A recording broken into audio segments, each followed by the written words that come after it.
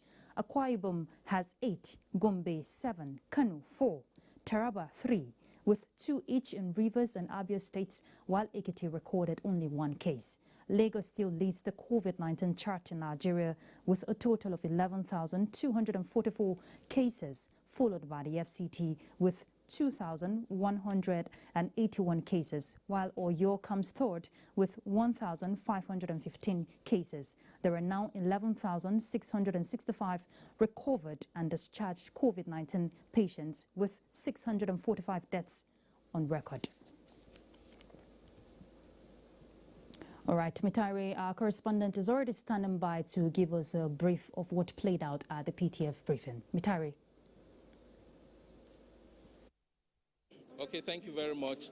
The PTF today announced that WAEC examinations will hold from the 4th of August to the 5th of September this year for secondary students nationwide.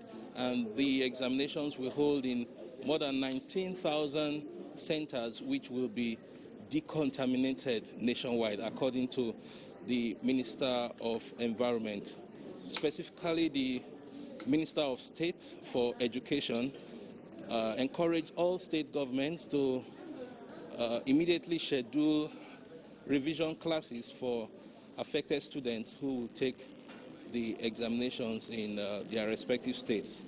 And also the Minister of Aviation today announced that Lagos and Abuja airports will resume domestic flights this Wednesday. And he said later, subsequently, other airports will be certified to resume domestic flights. And he re-emphasized that personal hygiene protocols, physical distancing, and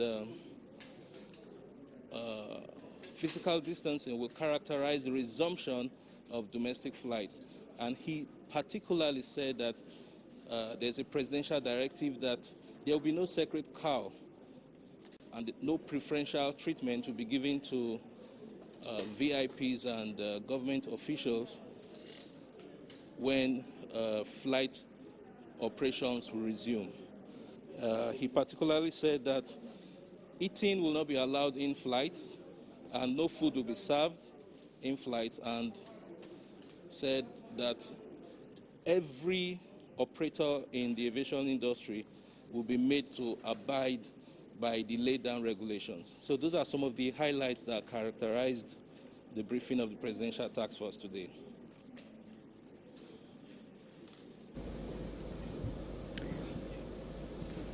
All right, thank you very much, Mitari, for that. I know Nigerians look forward to flights resuming on Wednesday, just like students looking forward to writing their exams. Thank you for that. Let's look at other issues. Ajaokuta Steel Company completion temporarily interrupted by COVID-19 is now ready to start.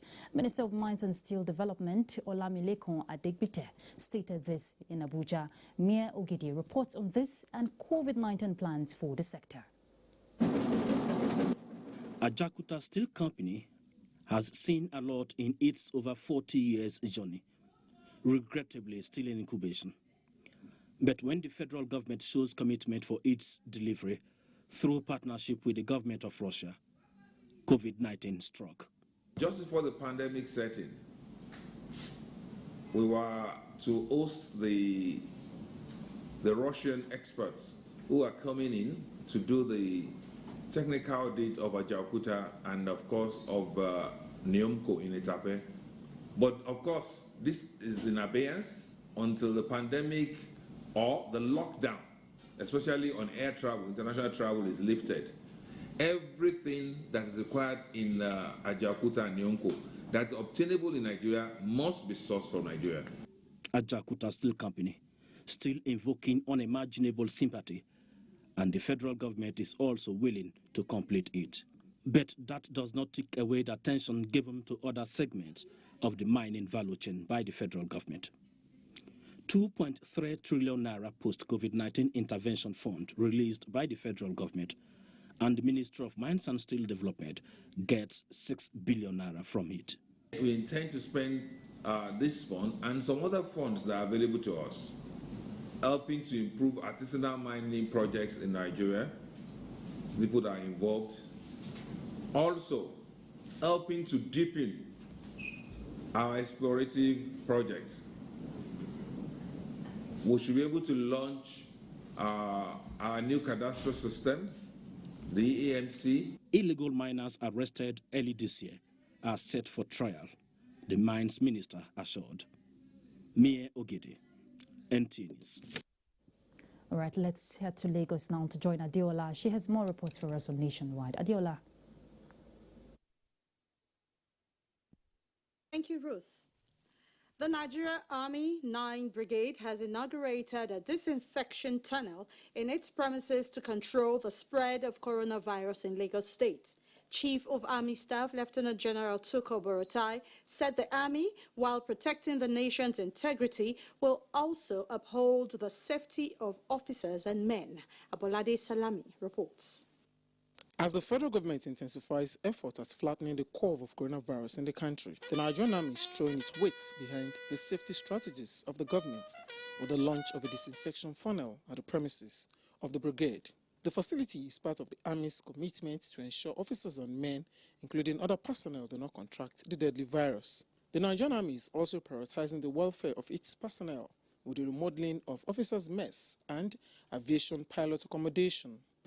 Drawing mentorship from the Chief of Army Staff, we have gone beyond renovating the mess. I am happy to put on record that today we have remodeled the mess.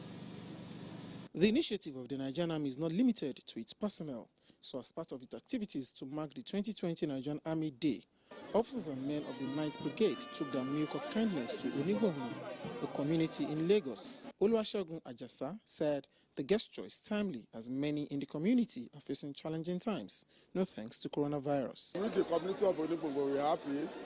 Both the chiefs and the regent and the entire Onigbohun people, we are all happy with what they did for us today. Thank God that they really tried. Onigbohun and many other communities have benefited from the Army civil relationship over the years. In Lagos, Abolade Salami, NTA News. The hospitality sector is a multi-million industry accounting for huge revenue for economies globally.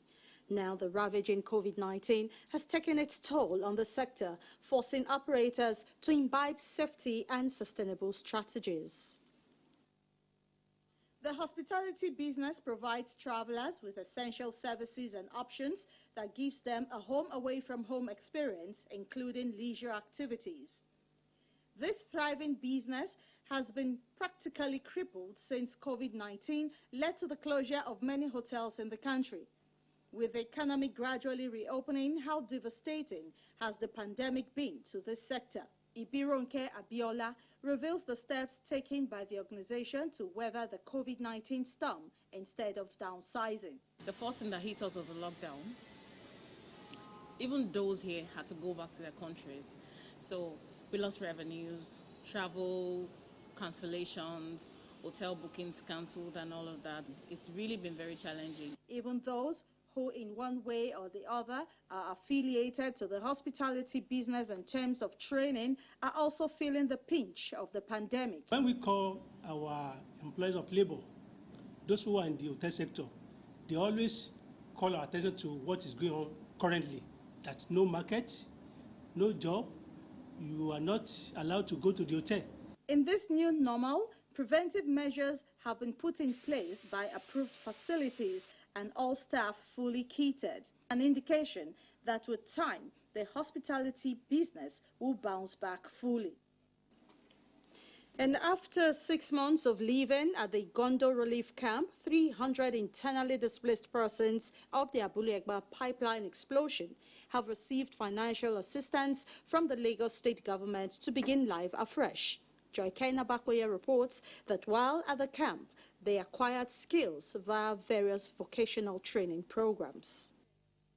Awe Odunayo and Anna Olumote are among 300 IDPs, the lucky ones who not only survived the Abuja fire disaster of January 19, 2020, but now have something. In January, the Lagos state government took responsibility of their well-being, partnering the Ministry of Poverty Alleviation to build the capacity of victims at the Gondo relief camp. 6 months after, these men and women, including their children, have every reason to be thankful. I thank God for Lagos State, for what they have done for us. I am a retiree of 35 years. As they depart the camp, the Lagos state government disbursed 225,000 naira to each household, while individuals received checks of 150,000 naira each. Thank the Lagos state government and Plasema. I thank them for taking care of me. Startup packs for budding businesses were also presented during their stay in camp. During this process, we improve their psychological thinking, social welfare were given to them. Children were taken to their various schools, so there was no disruptions of their education. The pipeline explosion, which occurred in January, was as a result of the nefarious. Several lives were lost and many displaced. In Lagos, Joy Ajaokuta, NTA News. And those are stories from this end. It's back to Ruth in Abuja after this time out. All right, let's take a break. We'll be back shortly.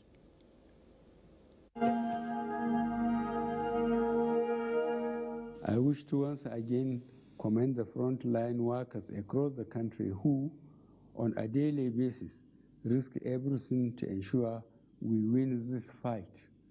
For those who got infected in the line of duty, rest assured that government will do all it takes to support you and your families during this exceedingly difficult period. I will also take this opportunity to assure you all that your safety, well-being, and welfare remains paramount to our government. I am using this opportunity to express our deepest condolences to the families of all Nigerians that have lost their loved ones as a result of the COVID-19 pandemic. This is our collective loss, and we share your grief.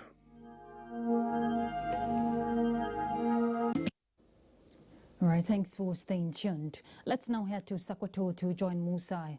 I'm sure he has more reports for us on Nationwide. Hello. Governor Amir Wazir Tambuwal has directed the authorities concerned to develop guidelines for the resumption of final year students of primary, junior, and senior secondary schools in the state. Tambuwal gave the directives shortly after the presentation of the response situation report by the task force on COVID-19 in the state. Dalhat Abdullahi reports. In response to the federal government ease of lockdown order, the Sokoto State Stakeholders Committee on COVID-19 has resolved to also ease interstate travel ban, sustain measures of social distancing, mandatory use of face masks, hand washing, and active case search, among others. We need to sustain testing. We need to continue to test people and search for active cases so as we will not drift and also lose some grounds as these successes that we have recorded so far. Directed the ministries concerned in the state to go and work out modalities for resumption of our schools here. Students that fall under this category, as I have highlighted, so that they can brief us and then on their preparedness, and then we take it from there. Curfew in Sokoto State is still from 10 o'clock in the night to 4 o'clock in the morning. In Sokoto, Alat Abdullahi, NTA News. Well, that concludes it from here. It's back to you, Ruth. All right, thank you very much, Musa. Going by the prevailing economic realities made obvious by the coronavirus pandemic, Nigerians, especially motorists, are lamenting the recently increased fuel pump price, even as the independent petroleum marketers agree that the product's pricing is expected to be fluctuating. Emediong Umo reports. Few months ago, the federal government reduced the fuel pump price of petrol from 145 naira to 125 naira 5 kobo respectively. This was to enable its citizens cope with the transportation coronavirus pandemic. But after the easing of lockdown on interstate travels, the federal government announces the increase in the fuel pump price to 143 naira 5 kobo per litre. The increase in pump price is not something we expected so soon, you know. It's just so sudden that it's not up to 1 year, the government reduced the price to 120 something, and they have increased it again now immediately, and these people will not even wait. They've implemented it. It should help us to reduce the price to normal price that we can afford. I'm not comfortable with the pump price that the federal government have increased.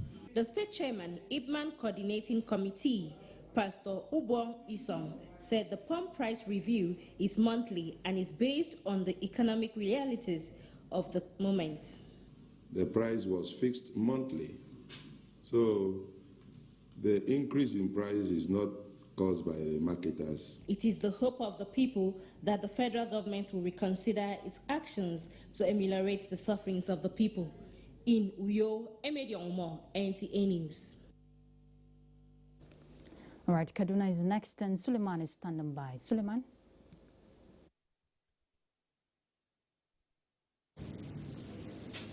Thank you for joining us in Kaduna Network Center. The Technical Task Force on Emergency Response in COVID-19 says it will not relent on its mandate of ensuring compliance with free movement of agricultural produce and livestock to avert food crisis. Achari Maxwell reports that the task force a special operation in Tafa along Abuja-Kaduna Highway.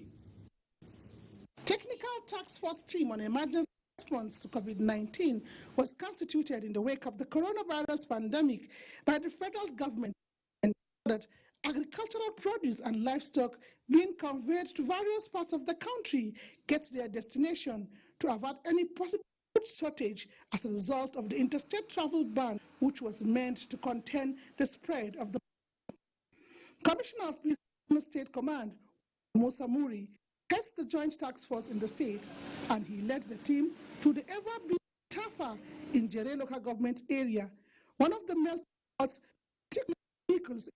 I think the drivers are doing their best, and